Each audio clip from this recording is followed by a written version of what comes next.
Hello, this is a marketing and retail analytics study that has been done by me. So, firstly, we'll be looking at the agenda. We'll look at the objective of our analysis, the background problem that has led to this analysis, the key findings out of our analysis in the form of insights, recommendations to the organization, appendix that consist of the data source as well as the assumptions, and at last, we'll be looking at the executive summary. So, firstly, looking at the objective. A basic objective is to analyze an e-commerce data set from a company named OList in order to help them reduce their losses by cutting down on unnecessary inventory cost. For that, we'll have to find out the top products that are the main contributors of the revenue. We'll also be using market basket analysis to find out the top individual product categories as well as combinations that can help with the sales improvisation. So next we'll be looking at the background problem.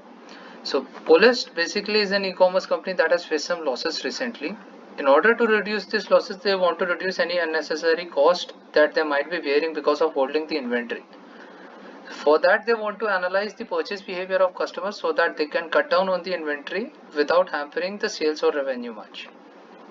So right up front, we'll have our first dashboard, that is the products dashboard.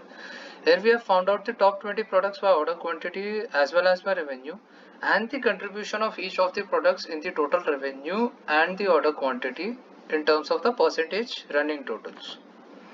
So our key findings out of the products dashboard are the top 3 products by revenue, despite being sold less, are significant contributors to the net revenue. The top 20 products by revenue contribute around 5.4% of the total revenue generated. The top 20 products by order quantity contribute to around 5% of the total orders. About 25% of the top products by order quantity contribute to around 70% of the total orders that have been placed at OList. And at last, about 25% of the top products by revenue contribute to around 80% of the net revenue that has been generated by OList. So that's a very good number. Next, we'll look at our product category to product dashboard. Here we have found out the average price and shipping charges by product category. We have done a Pareto analysis for the product categories and we have also checked the product category distribution.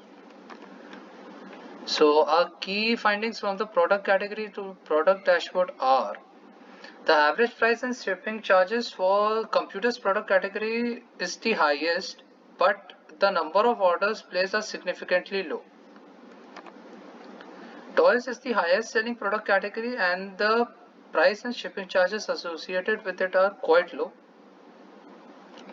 Toys alone contribute to around 75% of the total revenue of OList and about 80% of the net revenue generated is with the help of toys, health, beauty and bed bath table product categories. So next we'll look at the market basket analysis. In the market basket analysis, we have found out that health and beauty being the second most sold product category does not go along very well with toys. Bed bath table goes pretty well along with the toys product category. And furniture decor and computer accessories are two other product categories that have a fair link to toys product category. So what are my recommendations to OList? OList actually can cut down their stocks for computers product category as it is a very expensive product category and it's not contributing much to the revenue of the organization and its holding cost is also much. So maybe they can cut down the cost on in computers product category. Toys are the main contributors of the net revenue, so their stock needs to be held by a good margin. OList can come up with offers on categories like bed bath, table, furniture, decor and computer accessories along with toys in order to boost the sales of each of these categories and in turn improvising the sales. And as we have seen that there are many product categories as well as products that are not contributing much neither in terms of the revenue nor in terms of the total quantity. So OList can consider removing these products or product categories or both in case they have a common link. That would optimize the inventory and won't hamper the sales much as well. So our data source was a retail dataset from OList. We have assumed that shipping charges are a contributor to the profit and loss of the organizations. That is, more the shipping charges, more are the chances of making loss on that very particular product. Outlier treatment has not been done for this analysis because here certain points that we consider as outliers may be important for an analysis.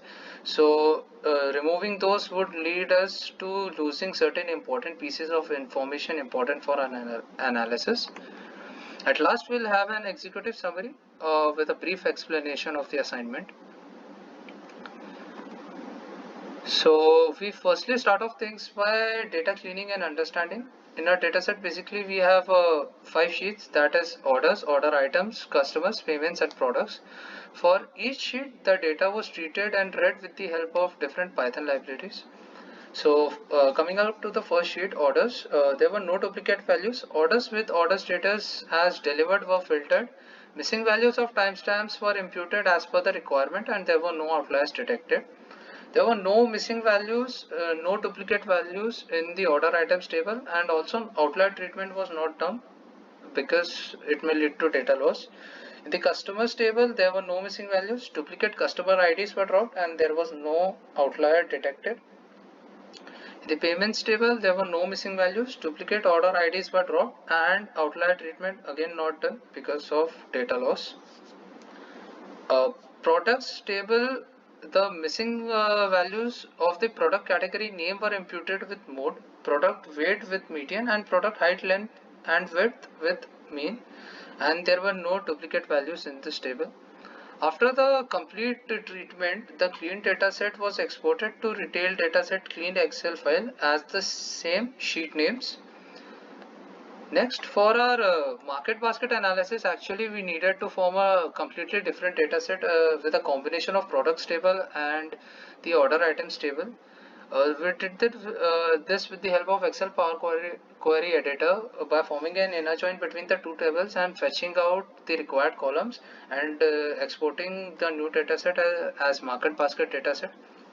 For visualization, we have used Tableau for gathering insights about different products, product categories, as well as for the market basket analysis by forming different relationships as per the entity relationship diagram and the joins.